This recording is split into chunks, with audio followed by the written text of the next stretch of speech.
நீங்க இப்ப பார்த்துட்டு இருக்கிற வீடியோ இந்தியா புதுடில்லி வஜ்ராபுரத்துல என்ன செய்யறாங்க அப்படின்னு சொன்னா, எல்லாருக்குமே தெரிஞ்சிருக்கும் இந்த மரணிச்சவங்கள அடக்குற அடக்க ஸ்தலம். அது முஸ்லிம்களுடைய அடக்க ஸ்தலத்த கபர்ன்னு சொல்லுவாங்க.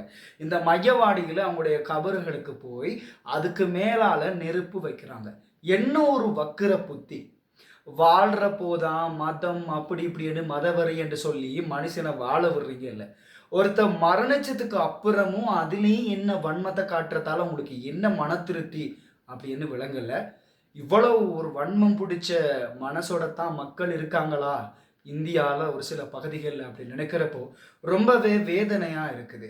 இவங்க இப்படியெல்லாம் இருக்கிறதுக்கு காரணமே, இவங்கலாம் ஆட்சி செய்யக்கூடியவங்க. இவங்களோட மனசுல இந்த மாதிரி மதவெறியெல்லாம் பூத்தி வச்சு, அவங்க அத வச்சு அரசியல் செஞ்சுட்டு இருக்கிறாங்க. இதெல்லாம் புரியாம இவங்க இந்த மாதிரியெல்லாம் செஞ்சு கொண்டிருக்கிறாங்க. எப்பதான் இதெல்லாம் மாறும் அப்படிங்கிறதெல்லாம் தெரியல. இது நேத்து இன்னைக்கு உள்ளது இல்ல. காலம் முழுக்க இருக்கிற ஒண்ணு தான்.